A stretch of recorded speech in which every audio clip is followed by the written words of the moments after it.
అంబేద్కర్ కోనసీమ జిల్లా రాయవరం మండలం రాయవరం గ్రామంలో మరి శ్రీ లక్ష్మీ గణపతి ఫైర్ వర్క్స్లో జరిగినటువంటి ప్రమాదం ఆ యొక్క దుర్ఘటన చాలా బాధాకరం.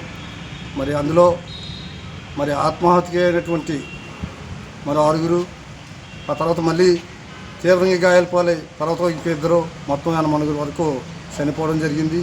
ఇంకా చాలామందికి తీవ్ర గాయాలు అవడం జరిగింది. మరి ఈ విషయంలో మరి ప్రభుత్వం మరి హోమ్ మినిస్టర్ గారు వచ్చారు.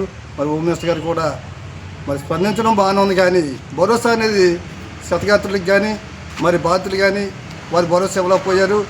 మరి ప్రభుత్వం తరపున వారి భరోసా ఇవ్వాలని, మరి చనిపోయినటువంటి ప్రతి ఒక్కరికి కూడా ₹1 కోటి నష్టపరిహారం, అదే తీవ్రంగా గాయపడిన వారికి 50 లక్షల రూపాయలు కూడా ఇవ్వాలని మరి ఏఎఫ్డియు తరఫున అంటే అఖిల భారత కార్మిక సంఘం సమితి తరఫున మేము కోరడం జరుగుతుంది. మరి ముఖ్యంగా మరి అధికారులు పర్యవేక్షిస్తున్నారు, కానీ ఇలాంటి ప్రమాదాలు జరిగినప్పుడే తూతు మాత్రమే పర్యవేక్షణ జరుగుతుంది. మరి ఈ యొక్క జిల్లాలో కానీ ఈ యొక్క ఉమ్మడి తూర్పుగోదావరి జిల్లాలో కానీ ఎన్నైతే బాణసంచా కేంద్రాలు ఉన్నాయో ఇప్పటికీ కూడా అధికారులకు లెక్కలు లేకపోవడం చాలా దురదృష్టకరం. మరి ఎన్నైతే ఈ బాణసంచా కేంద్ర తయారీలు ఉన్నాయో ఆఫీసుల దగ్గర ఉండాలి. ఆ ఉన్న దాంట్లో ప్రతిదీ పర్యవేక్షణ ఉండాలి.